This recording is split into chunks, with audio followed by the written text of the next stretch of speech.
ભગવાન જગન્નાથની 147મી ઐતિહાસિક રથયાત્રા પૂર્વેની તૈયારીઓના ભાગરૂપે પોલીસે ફૂટ પેટ્રોલિંગ અને ચેકિંગનો પ્રારંભ કરી નાખ્યો છે, જેમાં અમદાવાદ શહેર ક્રાઇમ બ્રાન્ચ દ્વારા અલગ અલગ 9 ટીમો બનાવવામાં આવી છે. ફૂટ patrolling, CCTV checking, hotel checking સહિત તમામ સંવેદનશીલ વિસ્તારોમાં સુરક્ષાની કાર્યવાહી હાથ ધરવામાં આવી છે.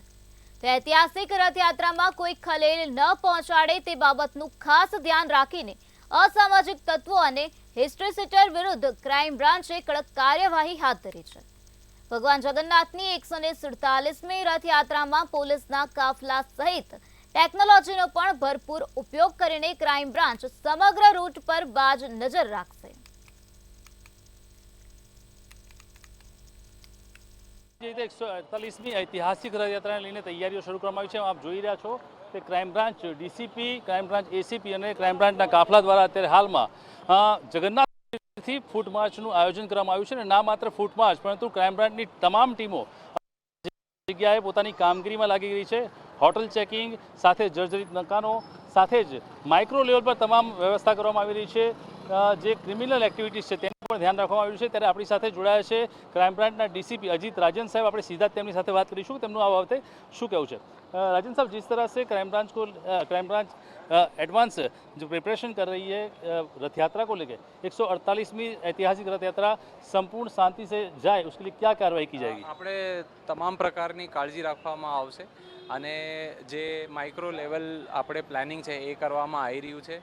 જે સંવેદનશીલ વિસ્તારો છે ત્યાં અવારનવાર ચેકિંગ, ફૂટ પેટ્રોલિંગ, ધાબા ચેકિંગ કે ઇમ્પોર્ટન્ટ કોઈ પણ વિસ્તાર લાગતું હોય તે પણ આપણે વોચ રાખવામાં આવશે. જૂના ગુનાહિત ઇતિહાસ ધરાવતા ઈસમો હોય એમને ઉપર આપણે ટેકનોલોજી તેમજ હ્યુમન ઇન્ટેલિજન્સ સાથે પણ વોચ રાખવામાં આવશે.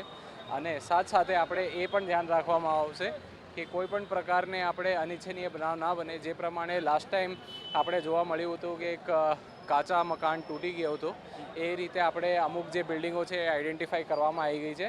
એમના જે માલિકો હોય કે એએમસી હોય કે બીજા જે ખાતાઓ છે એમને પણ જાણ કરવામાં આવશે અને પૂર્ણ રીતે શાંતિ રીતે સારી થાય એ આપણે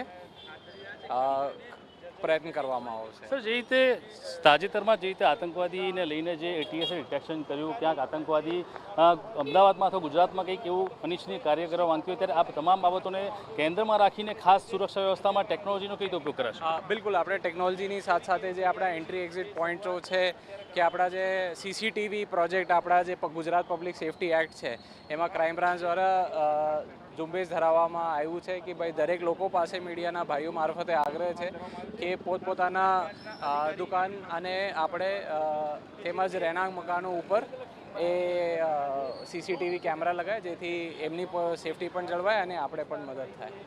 ખાસ ગુનેગારોને અને જનતાને આપ શું કહેવા માંગશો? જે રીતે 148મી ઐતિહાસિક રથયાત્રા છે અને ક્રાઇમ ત્યારે હવે અમદાવાદ શહેરની સુરક્ષા માટે બહાર નીકળી છે, આપણે એ જ છે કે ભાઈ જે આપણા જે સિટીઝન્સ છે એમને કોઈ પણ ટેન્શન કે ભીખમાં રહેવું નહીં.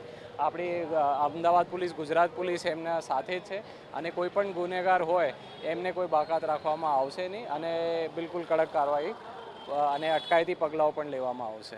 ચોક્કસથી તો આ હતા ક્રાઇમ બ્રાન્ચના ડીસીપી અજીત રાજન સાહેબ કે જેણે જણાવ્યું છે કે કોઈ પણ ગુનેગાર હશે અથવા કોઈ પણ એવી વ્યક્તિ હશે કે જે ઐતિહાસિક રથયાત્રા છે તેમાં ખલેલ પહોંચાડવાની કોશિશ કરશે તો તેને પૂર્વ પગલાં અત્યારે હાલથી જ લેવામાં આવશે અને તેમને કોઈ પણને છોડવામાં આવશે નહીં. પરંતુ મહત્વની વાત એ છે કે જે રીતે હાલમાં ક્રાઇમ બ્રાન્ચનો કાફલો અત્યારે હાલમાં નીકળ્યો છે, ત્યારે મહત્વપૂર્ણ બાબત એ છે કે ક્રાઇમ બ્રાન્ચ દ્વારા તપાસ કાર્યવાહી હાથ ધરવામાં આવી છે. ના માત્ર ખાલી ફૂટ પેટ્રોલિંગ પરંતુ હોટલ, રિસોર્સિસ અને સાથે જ તમામ જગ્યાએ ગલી ખૂચીમાં માઇક્રો લેવલે તપાસ કરવામાં આવશે.